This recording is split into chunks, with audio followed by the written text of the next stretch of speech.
Wakati ulimwengu ukiwa kwenye kiwango cha mwisho cha kutarajia kuwepo kwa majibizano ama mashambulizi ya moja kwa moja kutokea Washington kuelekea Tehran pale Iran, ndipo rais wa Marekani anaibuka na kusema, na nukuu, kwa mujibu wa vyanzo vyangu kutoka Tehran, tumearifiwa kwamba Iran wamesitisha mpango wao wa kuwanyonga waandamanaji ambao walioshiriki kwenye maandamano ya wiki mbili yaliyotokea Iran.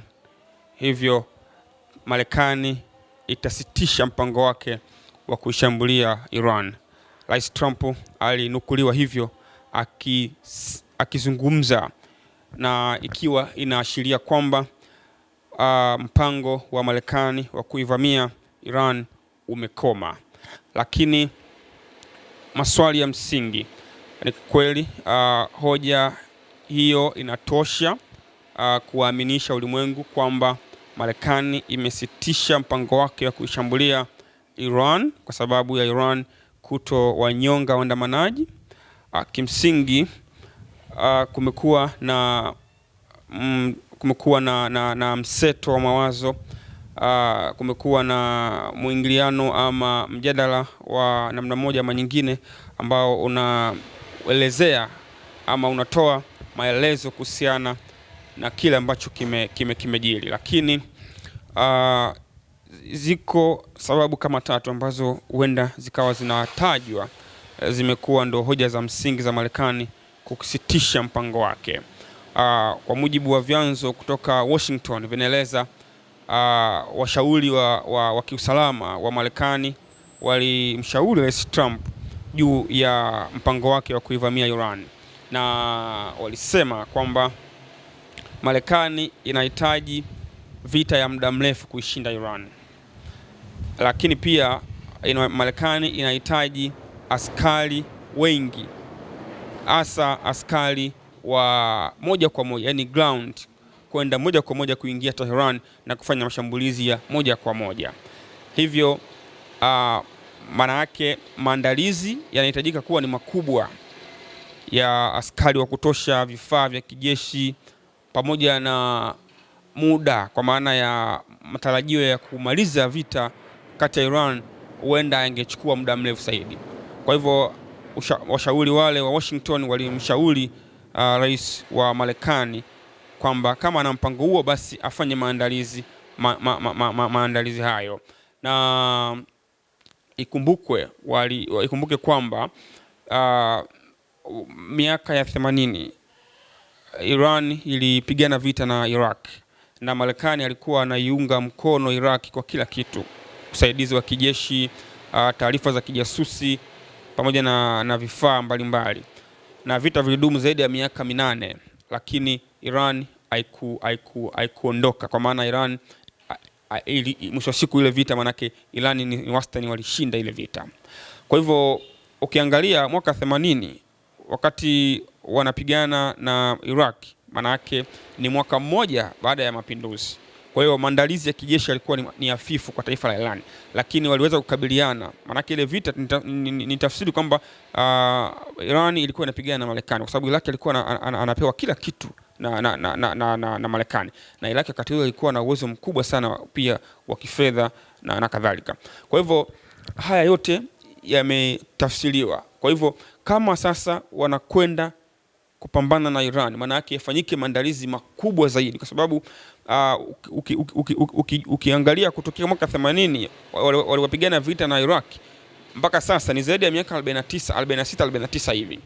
Sasa muda wote huu manake Iran wamefanya maandalizi makubwa sana. Kwa hivyo walimshauri kwamba afanye maandalizi ya kutosha kuweza kukabiliana na taifa la Iran. Lakini kwenye vyanzo vingine vya taarifa vinaeleza kwamba waziri mkuu wa Israel Benjamin Netanyahu alizungumza na rais wa Marekani Donald Trump kumtaka kusitisha mpango wake wa kuishambulia Iran, kwa sababu Iran alitangaza kwamba endapo Marekani itaishambulia, manake wa nchi mshirika kwa maana Israel atakuwa ndio lengo la kwanza kushambuliwa na Iran. Na ikumbukwe Iran alishafanya hivyo kwenye vita vya siku 12 vya mwezi Juni 2025. Alijibu mashambulizi makubwa kule Tel Aviv na athari zilikuwa kwa kiwango kikubwa sana. Kwa hiyo mara hii Netanyahu alimwambia kwamba Israel haijajiandaa ipasavyo kukabiliana na Iran, na kwa taarifa ambazo zinasemekana za chini kwamba wakati wa vita ya siku 12 mwezi Juni mwaka 2025, Waziri Mkuu wa Israel Netanyahu alikuwa anazungumza na Rais Trump kumtaka asitishe mapigano yale, lakini zilikuwa ni taarifa za ndani zaidi kwamba Israel ilishindwa kuhimili mashambulizi kutoka pale Tehran kwa Iran. Kwa hivyo hiyo inatajwa kama ni pia sababu nyingine iliyoifanya Marekani kusitisha mpango wake kushambulia Iran. Lakini kwenye baadhi ya vyanzo vingine vya taarifa vinaeleza kwamba pia mataifa ya Saudi Arabia, Oman na Qatar kwa pamoja wamemtaka na wamemsihi rais wa Marekani kuacha mpango huo. Na kama utakumbuka wakati Tehran wanafunga angalao tayari kwa kujiandaa na vita dhidi ya Marekani, walitoa onyo kali kwa nchi za Mashariki ya Kati. Walisema endapo taifa lolote la Mashariki ya Kati litatumika, anga lake litatumika kupitisha mashambulizi kutoka Washington, basi taifa hilo halitobaki salama dhidi ya silaha za Iran. Kwa hivyo matamko kama hayo pia yaliwatishia nchi zile za Mashariki ya Kati. Lakini kumbuka eneo la Mashariki ya Kati ni eneo la kimkakati na economic hub kwa uchumi wa dunia.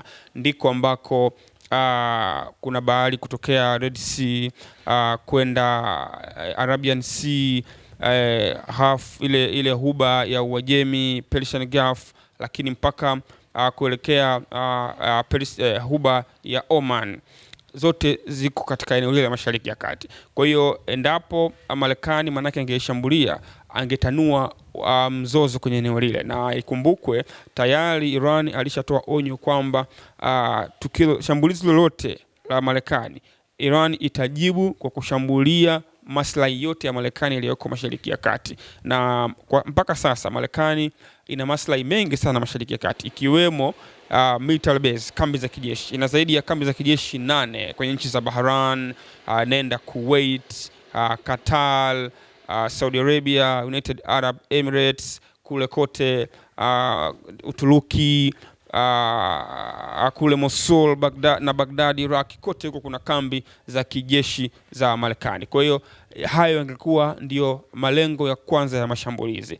Na kwa mfano kambi ya Qatar peke yake, Al Hudaida, ina askari zaidi ya 9,000 mpaka 10,000 ya Marekani. Kwa hiyo maelfu ya raia wa Marekani wako kule. Ndege za kivita na silaha pamoja na vifaa vingi viko maeneo yale. Kwa hiyo ingekuwa ni hasara kubwa kwa taifa la Marekani. Lakini pia eneo lile la Mashariki ya Kati manake ndio economic hub kwenye uchumi wa dunia. Kwa hivyo kuchafuka kwa eneo lile manake ndege nyingi zingesitisha safari kuruka pale. Kwa hiyo manake uchumi moja kwa moja ungezorota katika